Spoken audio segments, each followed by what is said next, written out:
검찰개혁, 선거개혁도 중요한 분수령을 맞이하고 있습니다. 합의가 이루어지지 않는다면 법이 정해놓은 패스트트랙 일정대로 법안은 처리할 수밖에 없습니다.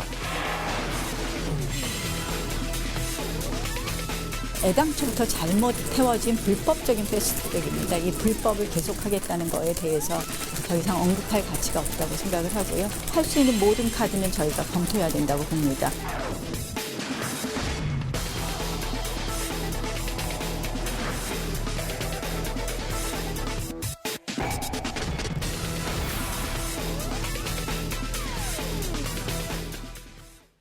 문희상 의장이 패스트트랙에 올려진 법안 12월 3일 이후에 본회의에 올려서 처리할 예정이라고 오늘 밝혔습니다.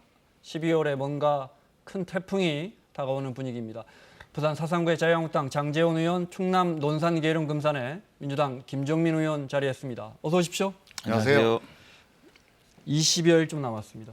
12월 3일 이후에 선거법, 공수처법, 또 검경 수사권 조정안 법안들 올려서 본회의에서 처리할 예정이다. 여기까지 나왔습니다. 문희상 의장이 예전에도 말씀하신 거 아닌가요? 네, 3일 이후에 3일 가능하다. 이후에 하겠다라는 말씀은 그동안 이제 3+3 그 선거법이라든지 또 검경 수사권 조정, 이 검찰 개혁 관련돼 가지고 협상단이 꾸려져 가지고 진행을 하고 있는데 강기정 수석 좀 뭐 운영위에서 행패도 있었고 네. 뭐 그런 것들 때문에 좀 진도가 좀 빨리 안 나가고 있는 데 대해서 좀 더 이 협상을 촉진시키는 그런 말씀이 아니셨나 저는 생각합니다. 이제 사실 뭐 그렇게 12월 3일 날 일방적으로 상정해서 표결을 할까요? 네, 그렇게 12월 3일 날 일방적으로 상정해서 표결을 할까요?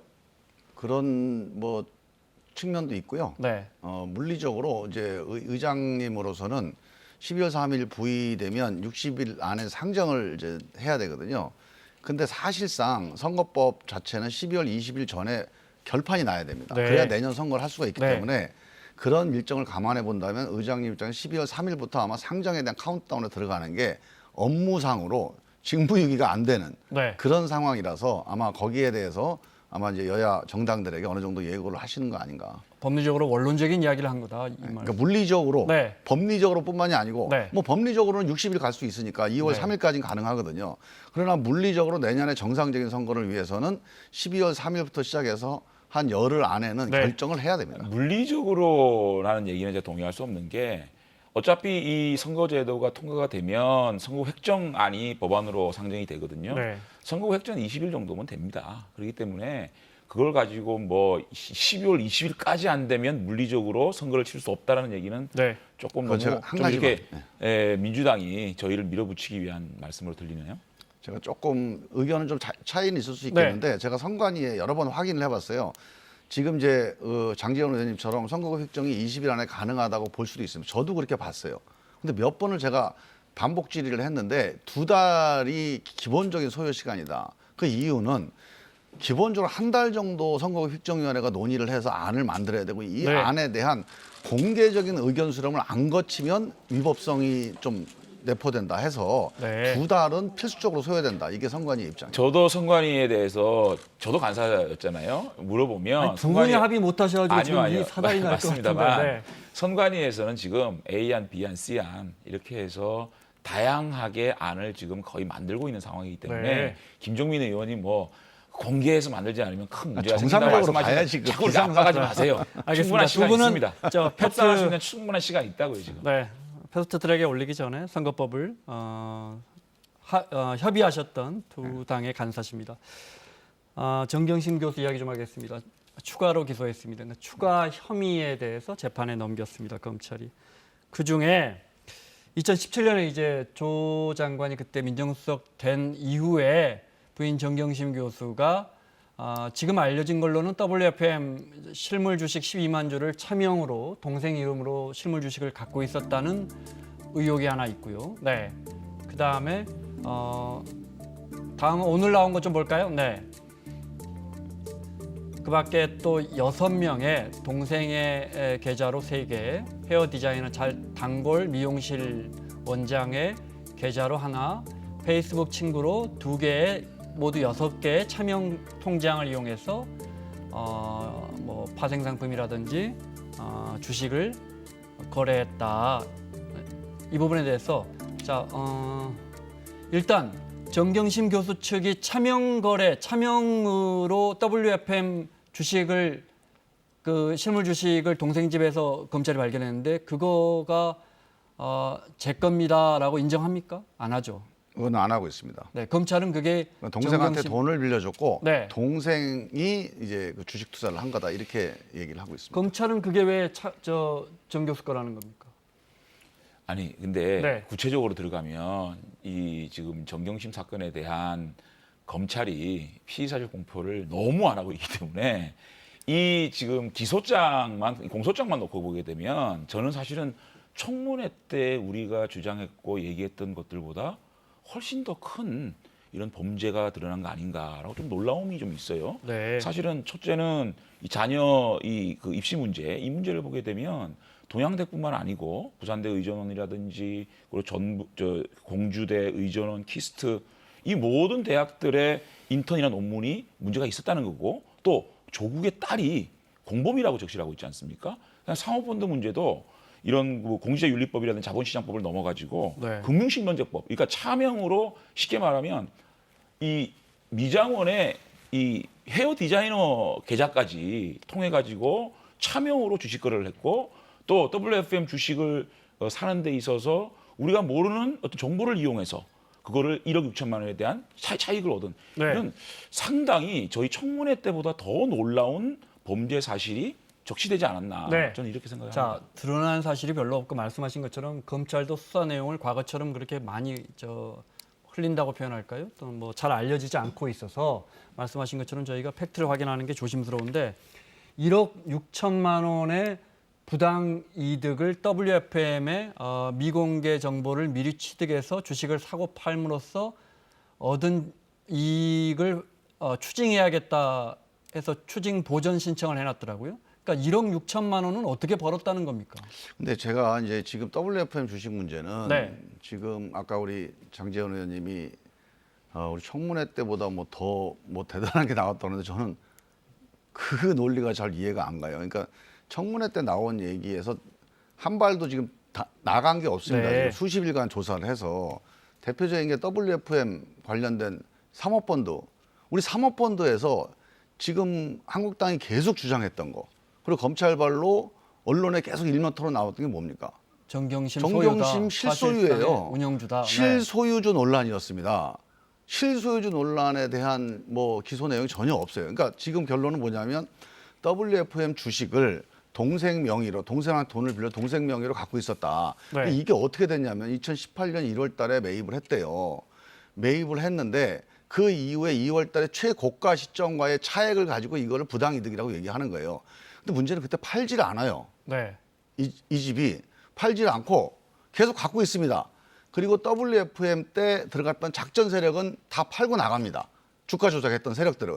그러니까 결과적으로 이 사람들은 지금 휴지 조각 들고 있는 거예요. 네. 근데 이거를 그것이 정경심 예. 교수 것이든 동생 것이든 간에 그렇죠. 그래서 그 점에서는 처음에 언론이나 아니면 우리 한국당에서 제기했던 이게 사모펀드를 소유해서 이 사모펀드를 통해 주가 조작을 해서 부당이득을 취하고 심지어는 거기에 조국 수석이 민정수로 지위를 이용했다는 이 그림은 하나도 좀 들어가 네. 있지가 않은 거예요. 제가 말씀드린 건 뭐냐면 조국 그 후보자가 그 당시에 부인마저도 자녀 입시에 대해서 전혀 몰랐다라고 얘기하지 않았습니까? 부인이 자녀의 입시 비리에 개입한 적이 없다. 그랬는데 그것이 문제가 있고 딸까지 공범으로 적시된 거. 네. 굉장히 제가 볼 때는 그 조국 수석이 부인을 몰랐든지 아니면 부인은 자녀 입시 비리에 개입이 돼 있다는 거예요. 아니 지금 사모펀드 이야기라고 근데 그러니까 잠깐만요. 네, 그다음에 네. 사모펀드 문제도 이 미공개 정보를 이용해서 부당 이익을 취했다라는 게 적시가 되지 않았습니까? 네, 네. 청문회 때는 미공개 이 정보를 이용했다는 얘기는 없었거든요. 그런 부분이 추가로 우리가 밝혀진 부분이기 때문에 네. 저는 놀랍다는 거예요. 네. 그리고 요거- 차명 계좌를 이용했다는 게 네. 죄질 면에 있어서 보십시오. 이게 그 헤어 디자이너, 페북 친구, 그리고 자기 동생 이렇게 우리가 그다음에 페북 친구 얘기가 나왔습니까? 헤어 디자이너 얘기가 나왔습니까? 이런 분들의 계좌를 이용해서 부당 이익을 차명 계좌했고 네. 또 법무장관 후보자가 된 이후에도 계속 이거를 그래요. 했다는 네. 거 아닙니까? 그런데 그런 것들이 저 CG를 그냥 놔둬보세요. 우리가 지금 드러나지 않았던 게 나온 거 네. 아닙니까? 그런데 자. 그 790여의 돈이 오고 가고 계속 주식 투자도 하고 뭡니까 파생 상품 거래도 하고 선물도 샀던 것 같은데 그걸로 돈을 번 것 같지는 않아요. 자, 아까 저게- WFM처럼. 저게 돈을 뭐냐면요. 벌고 안 벌고 자, 물론 알았어요. 차명거래 1억 자체가 6,400의 사실이라면 부당 이익을 얻었다고 네. 얘기하고 있습니다. 공소장에서는. 네. 법원에서 어떻게 판결할지 모르겠지만 부당 이익을 얻었고 지금 김종민 의원은 뭐 휴지 조각이라고 하지만 네. 1억 6,400을 얻었고 그리고 차명으로 그 거래를 했다. 이런 것들이 법무장관에 지명된 이후에도 했다는 거 아닙니까? 네. 어마어마한 자, 우리 일이죠. 이게 장재원 그런데도. 의원님께서 자 하나씩 정리할게요, 예, 김 의원님. 자, 내가 두 가지 장 말씀을 의원님 드릴게요. 그러니까 얼마의 자, 처음에 실질적인 미공개- 이윤을 얻었더라 그 사실 여부를 떠나서라도 일단 차명 거래를 했다는 거예요. 차명 거래와 미공개 정보를 이용했다는 네. 거 문제 제기하신 거죠. 네. 그다음에 두 번째 이제 차명 계좌. 네. 자, 첫 번째 이제 미공개 정보 문제는요. 우리가 언론이나 검찰에 나와서 발표하는 거 기소장에 써 있다고 다 죄가 아니고 그럼 재판할 필요가 없잖아요. 물론입니다. 아, 그럼요. 우리 장재원 의원님도 워낙 잘 아시잖아요. 아니 그런 거는. 법원에서 결론이 제 나겠지만 얘기 공소장 들어보세요. 얘기하는 네. 겁니다. 자, 그래서 미공개 정보를 이렇게 얘기를 하시니까 제가 말씀드린 미공개 정보라는 게 뭐냐면요. 2018년에 주식을 샀어요. 이때 미공개 정보를 이용해서 차익을 얻을 주식을 샀다는 겁니다. 그런데 그 미공개 정보라는 게 WFM이 어디 공장 짓는 거거든요. 그게 2017년 12월에 홈페이지에 올라가 있던 정보입니다. 네. 이 홈페이지에 올라가 있던 정보를 미공개 정보라고 그래서 이걸 불법이라고 얘기하는 거는 이건 뭔가 문제가 심각한 거예요. 알려진 정보였다. 자, 이건 라는 게 아니고 이제, 네, 정 두 교수 번째로는 공소장에 있는 걸 아니고라고 얘기하면 자, 이건 네, 법원 네. 가면은 네. 판가름 날 거니까 알겠습니다. 그때 네. 가서 좀 보자는 거죠. 네. 그다음에 두 번째로 차명 계좌 문제는 이 WFM 주식은 차명 계좌로 한 게 아니고 이거는 지금 이제 동생이 한 건데 네. 이걸 누나도 같이 했다 그래서 차명으로 이제 기소를 한 거니까 이건 다툼이 있는 거잖아요. 네, 그러니까 이거 법원 지켜보죠. 가서 이제 판단해 볼 문제고 네. 지금 뭐 헤어 디자이너라든가 페북 친구 이거는 주변 지인들 이 사모펀드와 관련 없는 다 단타 매매들 개인 주식 투자였다는 네. 거예요. 물론 이것도 공직자의 부인이면 해서는 안 될 거지만 이게 지금 우리가 지금까지 특수부에서 수사할 그 2달 동안의 수사 내용은 아니었습니다. 이거는 뭘 증명하냐? 네. 털면 먼지 안 나는 사람은 없다. 그 얘기를 딱 입증해 주는 사실이에요. 이게 지금까지 우리가 논쟁했던 그런 범죄 사실이 아니거든요. 그러니까 누구든지 털면 네. 다 먼지라도 난다. 이거를 지금 증명해 주는 아니 거예요. 어떻게 검찰에서 물론 뭐 김종민 의원이 거의 변호사처럼 말씀하시는데 법원에서 이제 아니, 정경심 사실관계만 얘기하는 변호사가 거예요. 아니 사실관계인지 네. 아닌지는 그건 김종민 의원의 주장이고요. 어쨌든 저는 공식적인 검찰의 수사 결과에 대한 공소장을 얘기하는 거고요. 금융실명제법 위반이라는 거 아닙니까? 지금 그다음에 공직자윤리법에 문제가 있다는 것이고 그리고 자녀의 입시 비리에 딸이 또 개입돼 있다는 것이고 그다음에 이 증거도 조작했다는 거 아닙니까? 그리고 자 조국 씨를 제외한 조국의 부인, 딸, 그다음에 동생, 조카 이 모두가 지금 공범으로 얘기하고 있는 거 아닙니까? 저는 공소장을 얘기하는 겁니다. 그 변호 부분은 또 법원에서 그런 식으로 알겠습니다. 변호를 하겠죠. 저는 제가 네. 보기에는 이 공소장으로 법원에서 유죄 판결 받기는 쉽지 않을 거다. 그러니까 법원 판결을 우리가 기다려봐야 된다. 네. 지금 이렇게 이 공소장만 가지고 유죄를 예단하거나 단정하는 거는 좀 무리다 보는데 지금 딸 얘기 계속 하시잖아요. 딸이 지금 공범으로 적시된 내용이 뭔지 아세요? 딸이 범죄 사실. 아니 딸 범죄 사실인데 가르쳐 아니, 드릴게요. 지금 잠깐만 제 얘기 아니, 들어봐요. 논리 자체 잠깐만 지금 자꾸 딸이 잠깐만요. 공범이라고 제가 하니까. 잠깐 말씀을 드릴게요. 제 얘기 잠깐 네. 들어보시고. 먼저 김 의원님 말씀. 네. 딸이 자꾸 공범이라고 오늘 우리 장 의원만 3번 얘기하시는 거예요. 네. 그러니까 딸이 무슨 공범이냐면요. 지금 이게 위조를 한 거예요. 이 저기 뭐야 표창장이나 뭐 표창장이나 이걸 인턴 위조를 증명서 해가지고 이 위조된 걸 알면서 입시를 지원한 겁니다. 그러니까 엄마가 만약에 위조범으로 기소가 되면 모든 딸은 다 공범이 되는 거예요. 왜? 행사에 같이 동참한 거니까. 이거는 사실상 새로 밝혀진 사실이 아니라 네. 사실은 근데 딸을 기소 대상에 넣기 위해서 이제 만들어 놓은 거지만 사실은 얘를 딸이 표창장 위조하는데 같이 뭐 컴퓨터 작업을 같이 했다든가 아니면 그 위조 작업에 동참했다든가 네. 아니면 그 관계자하고 위조를 공모했다든가 이런 사실이 아니 적시돼 근데 있지 않아요. 저는 이 논의 장 자체가 의원님 말씀까지만 듣고 마무리. 이 테이블에 이 정경심의 범죄 행위에 대해서 논의하는 자체가 공소장에 대한 얘기잖아요. 그럼 김종민 의원이 그 공소장이 맞지가 않다라는 주장을 할 수 있지만 제가 지금 공소장을 보고 객관적으로 얘기하는 부분까지도 이거는 마치 검찰에서 정경심에게 또 정경심의 딸에게 덮어 씌우기 위한 수사였다라고 주장하는 것까지는 아니, 저는 이 논의 자체의 주제 자체에 벗어난 얘기가 아닌가 싶어요. 자, 알겠습니다. 딱 10초만 얘기해요. 네, 네. 장 의원님이 새로운 사실이 나왔다고 하길래 딸이 페어 공무원이라는 디자인이라든지 이야기는 지금 이런 전혀 새로운 사실이 아니 아니에요. 그게 새로운 사실 아닙니까? 패국 친구까지 등장하고 있는데 네, 이게 알겠습니다. 얼마나 죄질이 자, 나쁜 겁니까? 자, 예산 정국이니까 예산 이야기 좀 하겠습니다. 12월 3일부터 패스트트랙 법안들을 상정해서 처리할 수 있다고 국회의장이 말했는데 공교롭게 12월 2일까지가 그 전날까지가 우리 내년도 예산안을 통과시켜야 합니다. 그죠? 네, 내년도 예산안을 1월 2일부터 우리 정부가 써야 되는데 그러려면 정확히 30일 한 달 전에 우리 예산안을 국회에서 허락을 해주셔야 합니다. 그죠?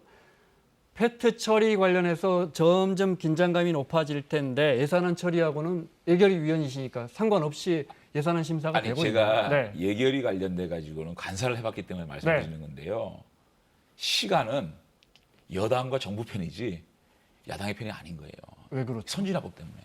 아, 네. 이게 원안 자체가 상정이 돼버리는 거예요. 시간을 그렇죠. 놓치면. 그렇기 때문에 시간이 흘러간다 그래서 이것이 뭐 야당에 유리할 거고라고 생각하는 건 좀 안 될 거라고. 예산안이라는 것이 여야 합의가 안 되면 일정 시간 지나면은 정부가 올리는 그대로 그러니까 얼마나 통과돼 버린다 이 여당이나 이제 말씀이시죠? 집권당 쪽에서 네. 인내를 가지고 야당과 협치를 하느냐 그런 네. 의지가 있느냐는 문제지 시간은 우리 편이 아닙니다. 알겠습니다. 요 이야기 듣고 김 의원님 말씀드릴게요. 네. 513조입니다. 500조 넘어가는 내년 예산 잡혀 있는 건 알고 계시죠? 자유한국당은 그중에 14조 정도는 깎아서 500조를 넘기지 못하게 하겠다는 입장이에요. 잠깐 들어보겠습니다. 14조 5천억을 깎는다고 하는 건 내년 예산 전체를 망가뜨리겠다는 그런 잘못된 자세라고 생각이 됩니다. 생활 SOC 추진단, 저소득층 장학사업, 지역 일자리 사업, 내일 채용공제, 일자리 안정자금 등 이런 예산들을 깎겠다고 하는 것은 전혀 합리적인 주장이 아닙니다. 자유한국당은 도대체 어느 나라 정당인지 의심하지 않을 수가 없습니다. 등골 브레이커 예산이란 말이 아팠는지 혈세 아끼자는 목소리를 저희 보고 등골 브레이커 정당이라고 폄훼합니다. 양심 브레이커 정당이 되어가고 있습니다. 예산 삭감은 곧 국민 저축입니다. 예산이 하늘에서 뚝 떨어지니까 전부 국민 혈세입니다. 지난 추경에서도 정부 예산안을 7조 예산안 가져온 것에서 1조 3,876억 원을 삭감한 바 있습니다. 14조 5천억 삭감 절대 그냥 나온 말이 아닙니다. 반드시 국민 재산 지키겠습니다. 흥청망청 엉터리 예산 용납할 수 없습니다. 자, 먼저 자유한국당의 14조 깎아야겠다는 주장 어떻게 보십니까? 저는 뭐 야당이 이제 예산을 어느 정도 깎고 뭐 견제하는 거는 그거는 뭐 합리적이라고 봐요. 그래서 뭐 액수가 중요한 건 아니고요. 저는 하나하나가 네. 시시비비를 가려서 14조가 나왔다면 뭐 그게 문제가 될 거라고 보지는 않는데 그냥 총액으로 한 14조 깎겠다, 500조 넘기면 안 되겠다. 약간 정치적으로 어떤 목표를 설정하는 건 별로 예산 다루는데 바람직한 자세는 아니다. 그런 점은 말씀을 드리고 네. 그런 게 아니라면 사안별 합리적인 문제 제기라면 전 여당이나 정부가 좀 상당히 좀 전향적이고 적극적으로 야당 네. 의견을 수용하는 게 맞다고 보고 근데 문제는 아까 지금 그 총론에서 나경원 대표가 말씀하신 것 중에 예산 절감은 국민 저축이다 이렇게 말씀하시잖아요. 이게 이제 표면적으로는 그렇게 들릴 수도 있어요. 근데 이거 잘못된 얘기입니다. 예산을 절감한다는 거 국민이 저축되는 게 아니고 우리가 재정을 이제 푼다는 거 하는 것은 단순히 돈을 낭비하는 게 아니에요. 이 돈이 시중에 풀림으로 해서 국민 생활이 좀 나아질 뿐더러 네. 경제가 돌아가게 하는데 큰 역할을 합니다. 재정이. 특히 경기가 안 좋을 때 지금 1%니 2%니 경제 성장률이 상당히 낮다고 하는 거 아닙니까? 이럴 때야말로 재정이 정말로 강력한 역할을 해야 될 때거든요. 이렇게 역할을 해야 될 때 만약에 재정이 안 풀린다. 그렇게 되면 이건 저축을 하는 게 아니라 우리 국민들의 이 경제 체질을 민생 체질을 아주 허약하게 만드는 마이너스라고 봅니다. 말씀하신 것처럼 정부가 푸는 대부분의 재정은 두 분이 더 잘 아시겠지만 대부분 국민들이나 기업의 소득으로 이어집니다. 네. 예결에 계시니까 예를 들어 이 예산 좀 보세요. 이걸 깎지 않으면 어떻게 합니까? 라는 게 있을까요? 네. 그런 거를 네. 제가 조금 떠나서 말씀을 네. 드리고 싶은 거는 나경원 대표가 14조 5천억을 삭감하겠다는 얘기는 이 정부가 너무 재정 만능주의로 가는 거 아니냐.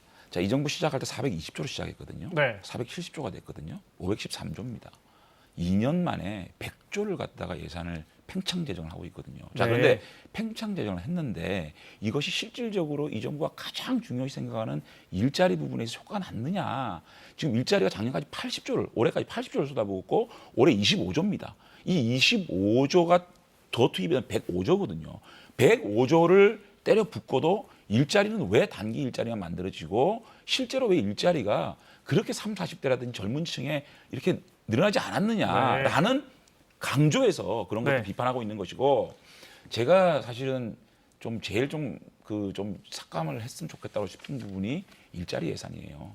사실 취업 성공 패키지라든지 청년 수당이라든지 이런 그 일자리 예산에 쏟아붓는 예산이 실질적으로 현장에서 일자리화 되는 것이 아니거든요. 그런 부분을 네. 오히려 좀 삭감을 하고 이번에 민주당이 주장하고 있는 고교 무상교육이라든지 이런 거 지금 1학년들만 빠져 있지 않습니까? 이런 것에 대해서 조금 더 투자를 하면 어떨까? 25조거든요. 25조 중에 1.5조 정도만 우리가 삭감을 하더라도 1학년까지 무상교육을 할 수 있는 부분이거든요. 오히려 고교 무상교육을 전체로 무상교육을 도입하는 것이 실질적으로 가계에 네. 손익이 될 수 있는 지점이니까 저는 그런 것을 좀 작년이 23조였거든요. 자, 23조에 저희들이 좀 삭감을 해가지고 한 21조 정도 됐는데 그 정도만 4조 정도 삭감을 하면 어떨까? 저는 제가 만약에 이번에 다시 간사를 했다면 일자리 예산 정도 작년 수준으로 동결하는 게 어떨까? 좀 이렇게 좀 대신에 주장하고 싶습니다. 고교 무상교육 같은 건 그렇습니다. 점진적으로 실시하기로 했는데 이런 그러니까 2, 3학년만 네. 해결 보지 않습니까? 네. 1학년들이 사실 1학년 학부모가 제일 돈이 많이 들어요. 네. 신입생이 되면 뭐라도 좀 바꿔줘야 되는데 그런데 1학년만 딱 지금 무상교육이 안 되고 있거든요. 그래서 그런 것들을 좀 네. 한국당이 증액시키면 이제 어떨까 싶어요. 좀 진작에 고교 무상교육에 동의를 해주셨으면 당연히 예산에 대한 합의만 됐으면 충분히 갈 수 있는 건데 예산을 일단 우리가 부분 무상교육으로 합의를 다 해놓고 이건 지방재정하고 네. 밀접히 연관돼 있어서 하루아침에 뚝딱 방망이 두드린다고 되는 일이 아니었거든요. 네. 그런 점 때문에 생긴 일이니까 지금이라도 한국당이 이제 고교 무상교육을 좀 전향적으로 해주시면 내년 예산은 좀 빨리 집행이 될 수 있도록 할 수 있겠다는 생각이 들고요. 저는 일자리 예산에 대한 장제원 의원의 비판에 상당히 전 동의하는 바가 있습니다. 네. 왜냐하면 일자리는 기본적으로 정부에서 만들어내는 게 아니고 시장이 만들어내는 거예요.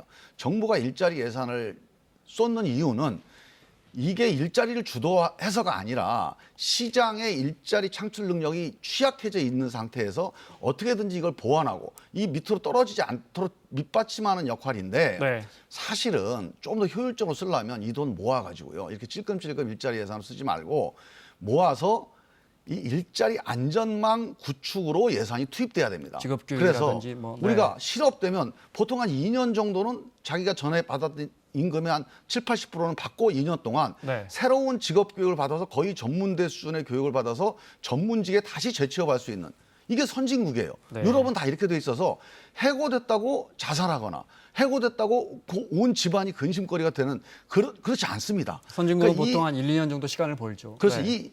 이 일자리 안전망 예산 이게 네. 한 1년에 한 6조 정도 들어가요. 네.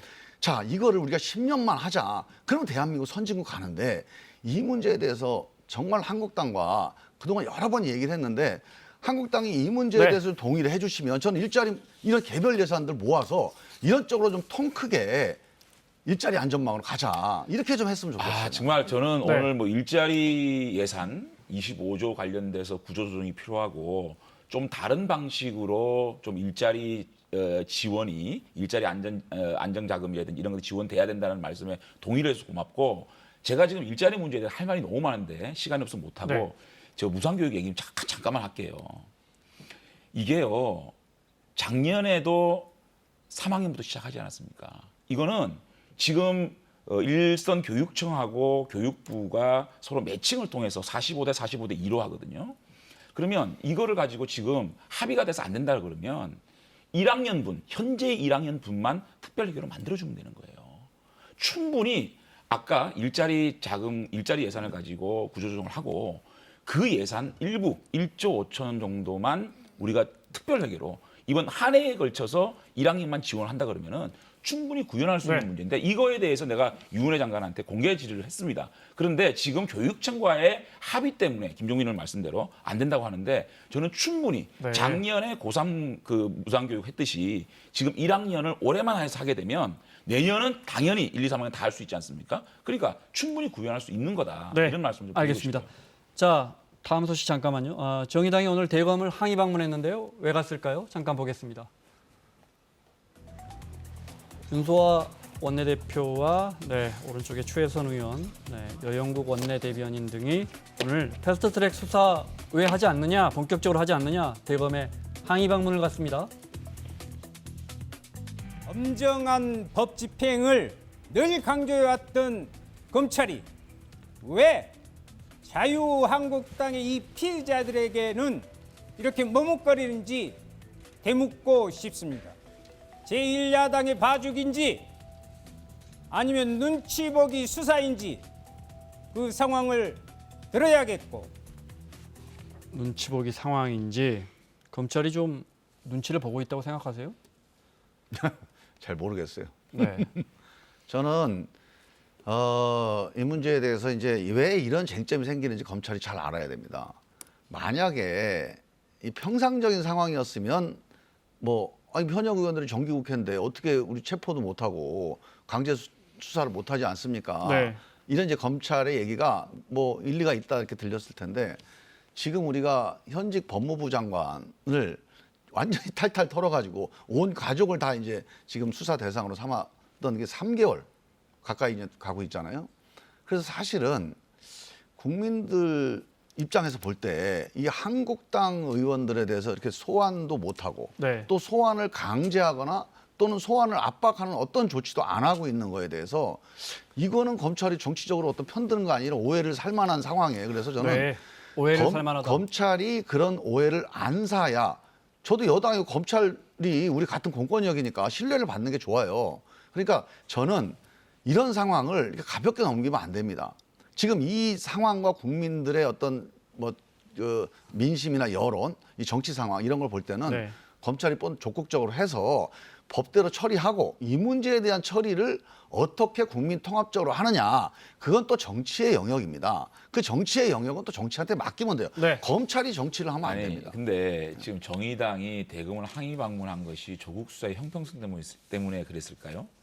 저는 저거는 선거법 제도에 대해서 협상에 나서라는 그런 용 아니겠습니까? 자유한국당에. 그렇죠. 네. 그리고 자, 형평성을 맞추라 그러고 일반적으로 검찰 소환에 응하지 않으면 어떻게 합니까? 체포동의안 지금 네.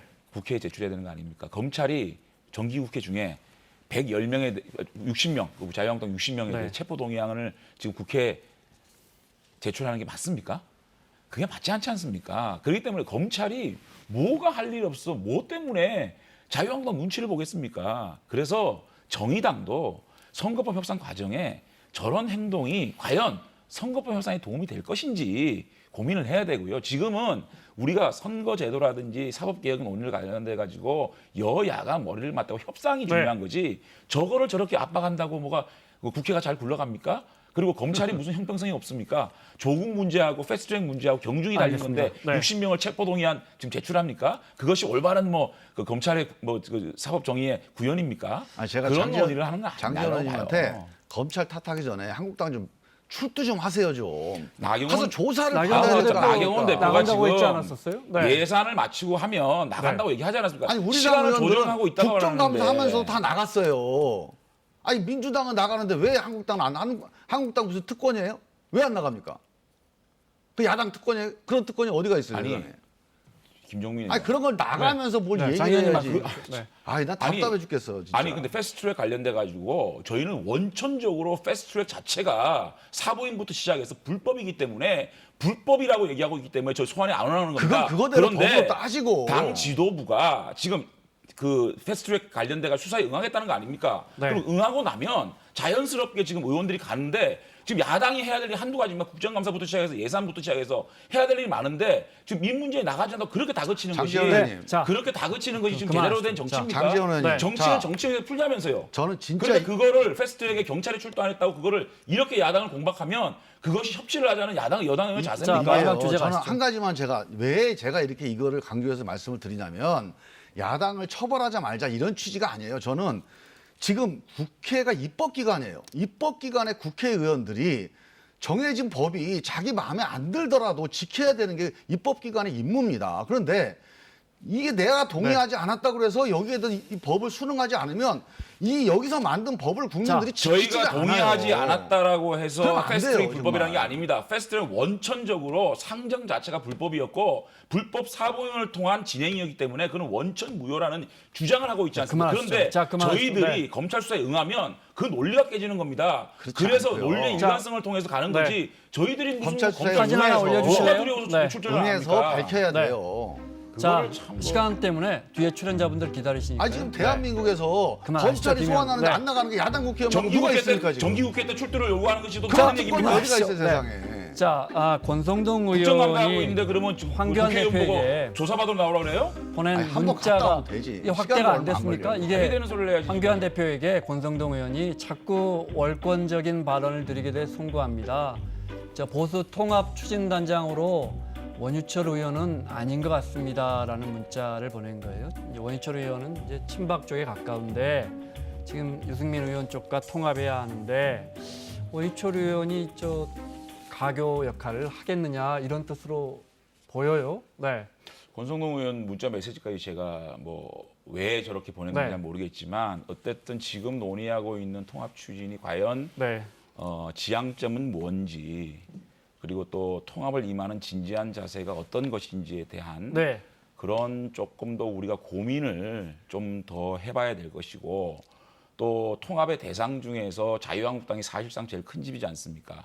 이 큰 집이 더 내려놓지 않으면 그것은 통합의 시너지가 작아질 수밖에 없거든요. 그러면 상대를 더 배려하고 상대를 위해서 더 내려놓을 수 있는 그리고 여기서 공천 얘기나 지분 얘기가 나오는 순간 저는 통합은 끝이라고 생각하거든요. 네. 그래서 한 발 한 발 조심해서 네. 또 통합을 추진하는 주체가 좀 더 국민의 공감받을 수 있는 네. 그런 분들로 구성되어야 하지 않느냐라는 권성동 의원의 충정이 아닌가 저는 이렇게 생각합니다. 하나만 간단하게 지금 시간을 저희가 다 써버렸는데 김진태 의원이 황교안 대표에게 유승민 의원 통합은 분열의 씨앗이 될 것이다. 이렇게 되면 확실한 우리 집토끼가 화가 나서 투표장에 안 나갈 수 있다. 이건 어떻게 보십니까?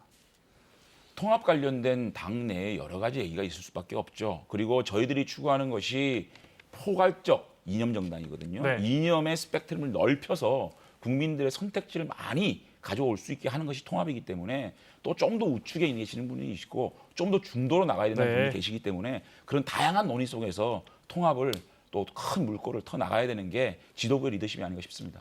남의 집 이야기라. 남의 집 얘기라 네. 짧게 원유철 의원보다는 장재원 의원을 추진단장 시켰으면 아마 잘 굴러갔을 것 같아요. 네, 마무리가 훈훈합니다. 자유한국당 장재원 의원, 민주당 김종민 고맙습니다. 의원과 함께했습니다. 다음 주에 뵙겠습니다. 고맙습니다.